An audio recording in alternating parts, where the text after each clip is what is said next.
They're off in the Kentucky Derby. Aloha and hello out there, and this is an emergency podcast, Pags. I don't know what the hell we're calling it, but there is chaos on the racing track with these ponies. As if no one could care less about racing, they make it even worse now. Oh, dude, so much money on the line going back and forth on this shit. Did you see this race? What the fuck? It's crazy. As soon as the race ended, I was like, oh, that was a good race. Maximum Security, he just dominated. Did you turn the channel?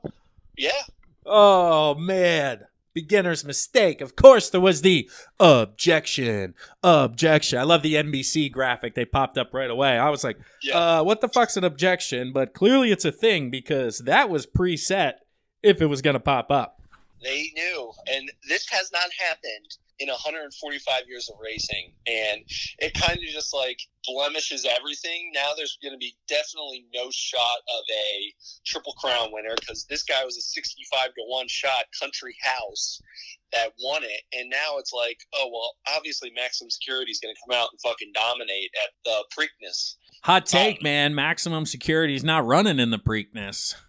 What? Yeah, that came out. They're not going to run them. They're just going to kind of ride off into the sunset. They're appealing this decision, but I don't know, dude. I went through a roller coaster of emotion when this happened, to be honest with you, because I did not know the rules of horse racing because I watch 3 horse races a year, and they each last 2 minutes, so I typically watch about 7 minutes of horse racing every year, which means I know everything that there is to know about the sport, right? Because I'm watching it, and I'm thinking to myself, hey, dude, it's amazing that it's just another shitty track that was raining, soaked in mud. Like, I'm watching this, and I'm thinking, oh, this is going to be good, dude. Nobody's going to be able to see shit. This is going to be chaos. They run the race. They're going through. I'm thinking to myself, there are a shit ton of horses all together. Like, I don't know if I've seen this big of a pod ever like cruising at the same rate. Usually there's like 2 or 3 that kind of establish themselves and get away. And I'm seeing this at the end. Maximum Security pulls away, and like you, I'm like, yeah, okay, no problem. What's the deal? They call objection, and I'm like, I don't know what the fuck that is. I object, Your Honor. What are we in court here? What's the deal? So then they're on the phone with these fucking jockeys, interviewing them, talking to them, and I'm like, this is pretty crazy. Imagine in the NFL on that pass interference, dude, if the players themselves had to go over to the replay box and like tell the replay official their side of the story before they made a decision. Holy shit. They had to interview every racer that was affected by this. Like, it is unbelievable. I actually have the rule right here that they cited. Okay, perfect. So read the rule, and then I'm going to get into kind of my initial reactions followed up by my roller coaster of emotion. Okay, so it says the stewards cited a section of the rule that called for disqualification. If a leading horse or any other horse in a race swerves or is ridden to either side, so all to interfere with, immediate, or impede any other horse or jockey. So the only word I hear in that is swerve. Swerve. And I'm just like, okay. So you obviously cut off some people and made it difficult for them to advance in the race. So here's the deal, though. I didn't know that before the objection. I knew that. Did you know that?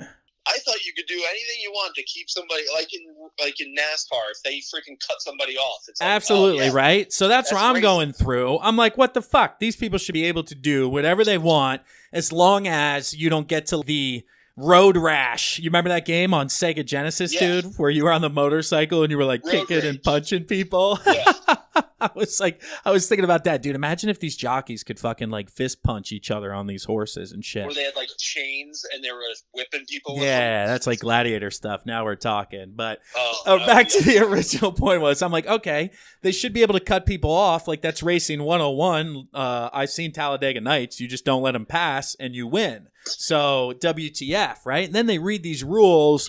And as I'm reading the rules, I'm kind of coming to my senses a little bit going, oh, well, yeah, I guess they are on animals, and we really can't have animals bumping into animals and getting trampled because, unfortunately, if these animals get injured whatsoever, they have to kill these things like right away. It's not one of those where they just kind of like roll away and you're good to go type of thing. And they showed the replay again, and I'm like, Pags, we were this close to having like a 10 to 15 horse pile up there, dude, and maybe the end of horse racing as we've ever fucking seen it. Shouldn't laugh, but it was like the fact that that horse didn't go down getting clipped like that was incredible. It definitely makes it more interesting, but you're right with the animals and everything like that. It's almost as if you have to stay on one path, and that's your path. The path you choose right off in the race, that's what you have, and you have to stay on that line the entire race.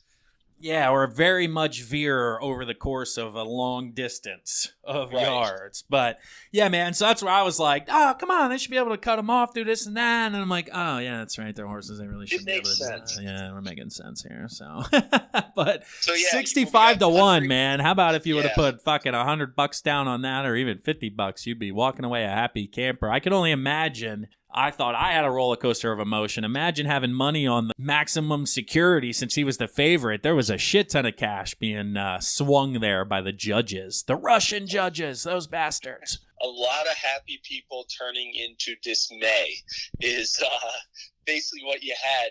One of the guys I coach with, he actually had a bunch of money on maximum security. And he was fired up yesterday. I can only imagine, man. And like you said, and the reports are maximum security is probably not going to run the Preakness, so that's going to be wide open. And hell, maybe I'll put $5 down on a couple of ponies and hit me a winner. Maybe I'll throw it on Country House and see if they can win back to back.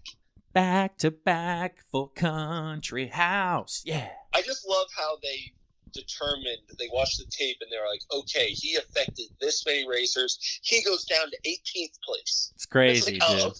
But it was a sweet, man. It was unanimous, 3 for 3. And I love they showed the girl in like the booth. It looked like one of the screens wasn't even fucking working and they're replaying. And I'm like, what is happening here? We're going to Toronto. We got to call New York. It's like, oh, exactly. God, now fucking horse racing is going to replay. What have we come to?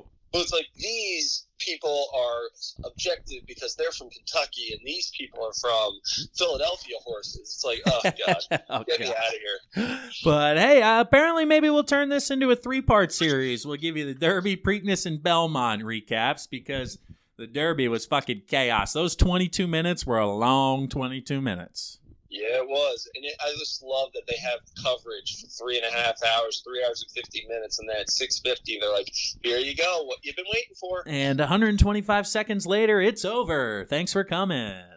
Oh, God. It's like riding a ride at Disney World, dude, waiting around for hours for 60 seconds, 2 minutes. It's unbelievable. Oh, the greatest 2 minute in sports, man. Turned into controversy. They almost made it to 150 years without an objection. Objection, Your Honor. He bumped into me. He swerved. He swerved.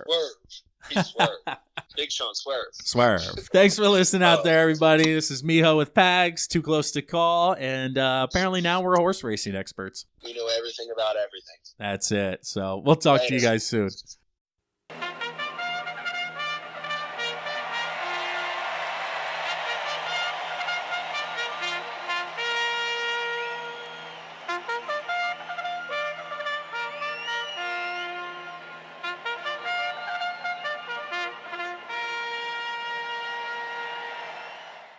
They're off in the Kentucky Derby.